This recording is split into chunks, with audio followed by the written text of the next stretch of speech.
Flex from StrongandFlexTV, and today I'd like to give you some theoretical input about the three major stretching methods that exist and that work. And first is the static stretching, where you hold for a long time. Second is the ballistic, where you bounce, you just hold for a short time and go back. And the third is contract relief method, where you contract and release. Okay, here's the first. The static method may be the method that is used the most overall. And me myself, I often or mostly work with a static method. How it works, I'll give you a little example. Let's stretch my right upper leg. I go in contact with the wall so that I don't have to balance. I go in position and I'm warmed up, just to say that up front. And then by breathing out, I go in the stretching, and now I hold statically that position, concentrate in my muscle, try to release the muscle. Maybe after a while I pull a little more, stretch a little more, again concentrate and try to release. Hold that position statically 30 up to 60 seconds. Maybe better to do it a little longer. Then I relax my muscle, and then I may repeat that. Do it 2 times. Maybe if you're very motivated, do it 3 times. If you invest more, you reach your aims earlier. That method is very good if you like to relax.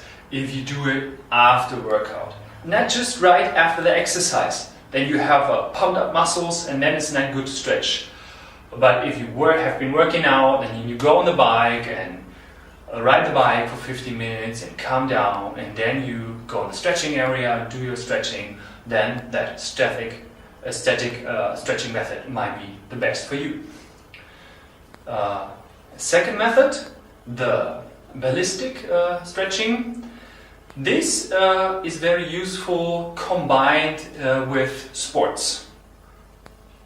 Football, basketball, badminton, whatever. There you don't do the stretching, the static stretching. That may even cause injuries, and it will make you slower. There you definitely do the ballistic stretching. For example, same exercise. You don't hold for a long time. You just go in the position, release. Go in the position, release. Or another very dynamic way to stretch the backside is that one here. That's the exercise I've been showing for warm-up for how to learn the splits. That's very dynamic. You warm up the joints too, hip joint especially, and you have, the higher you go, depends on how high you can go, the more you stretch the backside. And then you don't lose your speed, and then you don't you haven't to be afraid that you have an injury after. So ballistic stretching in combination with sports activities. The third one, the contract release method, is often used in physical therapy. And I give you that example with my neck. A lot of you may have a stiff neck, pain there, and they think, oh, I like to stretch it up, and then they feel when they pull their head to stretch the side here, the neck is holding against, and there's no way to get it loose. And here is the way to get it loose. First, if you do that, always take care that the neck is in upright position. and then you push down the shoulder. And now I grab over my hand and I pull very soft, just slightly and soft. Hold that for 50 seconds, and now I contract. That means I push my head into the hand is holding against. You may not see too much here. I push nearly as hard as I can for 5 seconds, and then I release. And stretch for 15 seconds, then again I contract for 5 seconds, stretch for 15 seconds, and maybe you repeat that several times, 3 times, and then the other side. The good thing about that is,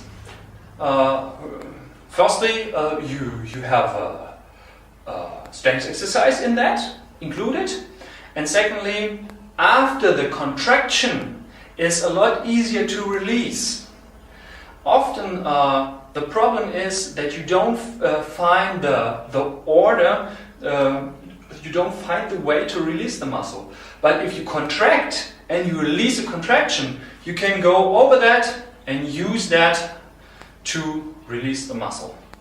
And that helps a lot. So these are the 3 methods to stretch, and yeah, I hope again I could help you with that, and I appreciate if you subscribe, and even more to see you in one of our next videos. Bye bye.